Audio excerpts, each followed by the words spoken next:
Hi, പുതിയൊരു വീഡിയോയിലേക്ക് സ്വാഗതം. ഈ വീഡിയോ ഹയർ എച്ചിനെ കുറിച്ച് തന്നെയാണ്.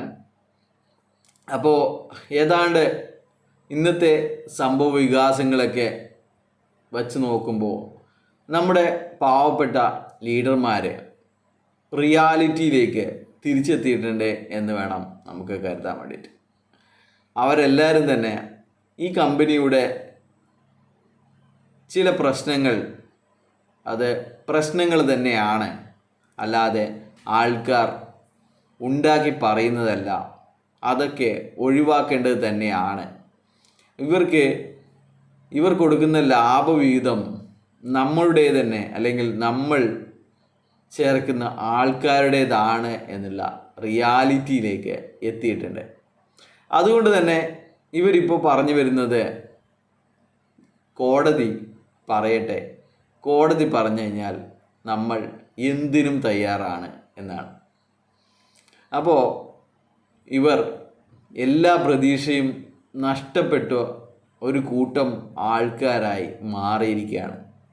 നമുക്കറിയാം, ഒരുപാട് ആൾക്കാർ മറ്റ് തൊഴിലിന് അന്വേഷിക്കാൻ തുടങ്ങി, മറ്റ് തൊഴിൽ ചെയ്യാൻ തുടങ്ങി. ഇന്നലെ എന്തോ നമ്മുടെ CEO മാഡത്തിൻ്റെ നിർബന്ധം കാരണം ഒരുപാട് പേര് വീഡിയോ ചെയ്യാനും സൂം മീറ്റിംഗ് കണ്ടക്ട് ചെയ്യാനും ഒക്കെ ശ്രമിച്ചിട്ടുണ്ടായിരുന്നു. പക്ഷേങ്കിൽ ഇന്ന് കാര്യങ്ങൾ കൈവിട്ടു പോയിരിക്കുന്നു. ഒരുപാട് ആൾക്കാർക്ക് മനസ്സിലായിരിക്കുന്നു. ഇപ്പോൾ മനസ്സിലാക്കിയത്, ഇവരുടെ HROTTയുടെ പ്ലാൻ പറയുന്ന ഒരു വീഡിയോ പോലും യൂട്യൂബിലില്ല എന്നാണ്. HROTT മാത്രം തള്ളിക്കൊണ്ടിരുന്ന, HROTTയിൽ നിന്ന് കാറ് കിട്ടി, അത് കിട്ടി, ഇത് കിട്ടി എന്ന് പറഞ്ഞിരിക്കുന്ന എല്ലാ വീഡിയോകളും നീക്കം ചെയ്തിരിക്കുകയാണ്. എന്തിനാണ് ഇങ്ങനെ നീക്കം ചെയ്യുന്നത് എന്ന് ചോദിച്ചു കഴിഞ്ഞാൽ അതൊക്കെ തട്ടിപ്പാണ് എന്ന് ഇവർക്ക് സ്വയം ബോധ്യമുണ്ട് എന്നാണ്. ഇപ്പോൾ നമുക്കറിയാം, ഇവരുടെ സ്ഥാപനങ്ങൾക്ക് പൂട്ട് വീണിട്ടില്ല. പക്ഷേങ്കിൽ ഇപ്പോൾ ആരും തന്നെ നമ്മുടെ സൂപ്പർ മാർക്കറ്റിൽ പോയിട്ട് ഹാർപ്പിക്ക് വാങ്ങാനോ, അല്ലെങ്കിൽ സൂപ്പർ മാർക്കറ്റ് പ്രവർത്തിക്കുന്നുണ്ട് എന്ന് അതിൻ്റെ മുന്നിൽ പോയി വീഡിയോ ഇടാനോ തുനിയുന്നില്ല എന്നത് നിങ്ങൾ മനസ്സിലാക്കേണ്ടതാണ്. അവർക്കും മനസ്സിലായി ഇത് മണി ചെയിനായിരുന്നു എന്നുള്ള കാര്യം.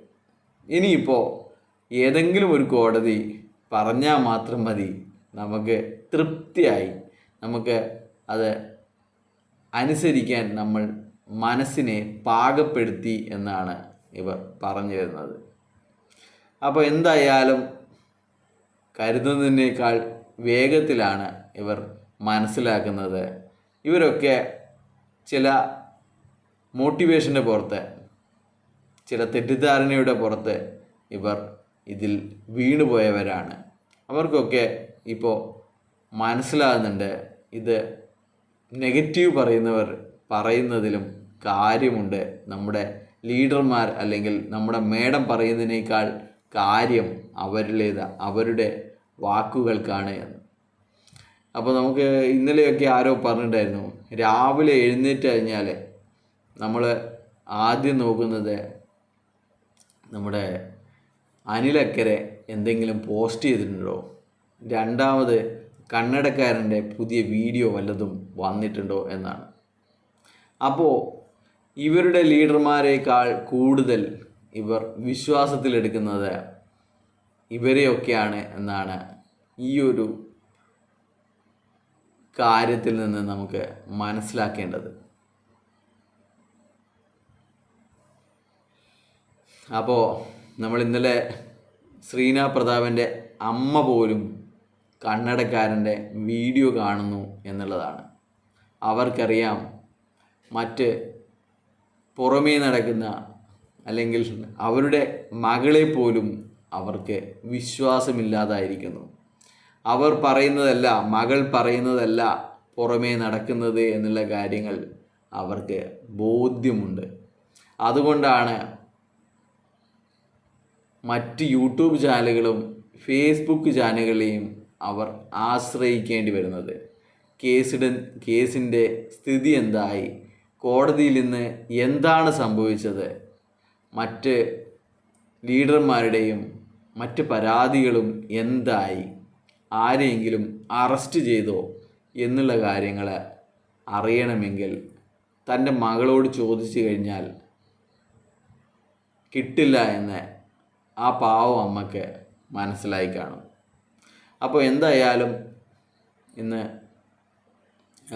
ഇത്തരം കാര്യങ്ങളാണ് സംഭവിച്ചത്, അല്ലെങ്കിൽ എനിക്കറിയാൻ കഴിഞ്ഞത്.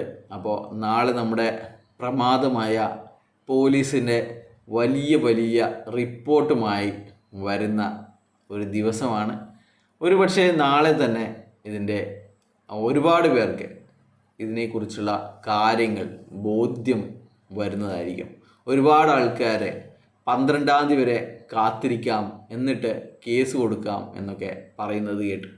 അപ്പോൾ നാളെ സെഷൻ കോർട്ടിൽ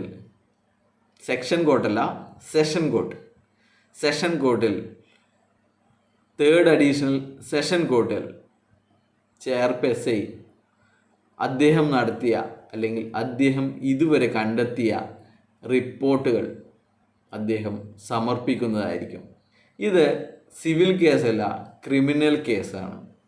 അപ്പോൾ നിങ്ങൾ വെബ്സൈറ്റിൽ സെർച്ച് ചെയ്യുന്നുണ്ടെങ്കിൽ നിങ്ങൾ സെലക്ട് ചെയ്യേണ്ടത് ക്രിമിനൽ കേസ് ആണ് സെലക്ട് ചെയ്യേണ്ടത്. എന്നാൽ മാത്രമേ നാളെ നമ്മുടെ കേസ് ലിസ്റ്റ് ചെയ്തിട്ടുണ്ടോ എന്ന് മനസ്സിലാക്കാൻ പറ്റൂ.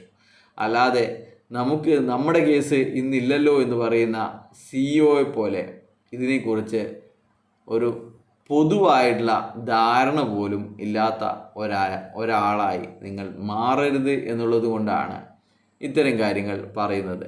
എന്തായാലും നിങ്ങൾക്ക് ഈ കോർട്ട് പ്രൊസീഡിങ്സ് നിങ്ങൾക്ക് വേണമെങ്കിൽ ഗൂഗിൾ മീറ്റിലൂടെ കാണാൻ സാധിക്കും. അതിന് ഇമെയിൽ അയച്ച് നിങ്ങൾക്ക് അതിൻ്റെ ലിങ്കുകൾ കരസ്ഥമാക്കാവുന്നതാണ്. അപ്പോൾ ഇത് ഏതാണ്ട് 25-ാമത്തെ കേസാണ്, നാളത്തെ 25-ാമത്തെ കേസാണ്. സ്വാഭാവികമായും കുറച്ച് ടൈം എടുക്കുമായിരിക്കും. നാളെ 1 മണിക്ക് ശേഷമായിരിക്കാം ഈ കേസ് നാളെ കോടതിയിൽ എത്തുന്നത്. അപ്പോൾ നമുക്ക് കാത്തിരിക്കാം എന്താണ് സംഭവിക്കുന്നത് എന്നറിയാൻ വേണ്ടിയിട്ട്. അപ്പോൾ ഇതുവരെ എടുത്ത നടപടികൾ ഇവർക്കെതിരെ നടപടികൾ എടുക്കുന്നില്ല എന്നും പോലീസിന് വീഴ്ച സംഭവിച്ചിട്ടുണ്ട് എന്നുമാണ് ഈ പരാതി. അപ്പോൾ നമുക്ക് നാളെ പോലീസ് ഓഫീസർ തന്നെ വന്നിട്ട് ഇതുവരെയുള്ള കാര്യങ്ങൾ ജഡ്ജിന് മുമ്പാകെ സീൽ ചെയ്ത കവറിൽ സമർപ്പിക്കുന്നതായിരിക്കും. ഒരുപക്ഷെ നാളെ ഇവരിൽ ആരെങ്കിലും അറസ്റ്റ് ചെയ്യാനും സാധ്യതയുണ്ട്. അപ്പോൾ ഇത്തരം ഗുരുതരമായ കാര്യങ്ങൾ ഉണ്ടായിട്ടും എന്തുകൊണ്ട് അറസ്റ്റ് ചെയ്യുന്നില്ല എന്നുള്ള ചോദ്യങ്ങൾ ചിലപ്പോൾ ജഡ്ജിൻ്റെ ഭാഗത്തുനിന്ന് ചിലപ്പോൾ ഉണ്ടായേക്കാം. അപ്പോൾ ഇതൊക്കെ ഒരു സംശയങ്ങളാണ്.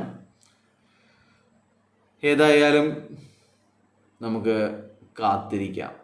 ബൈ.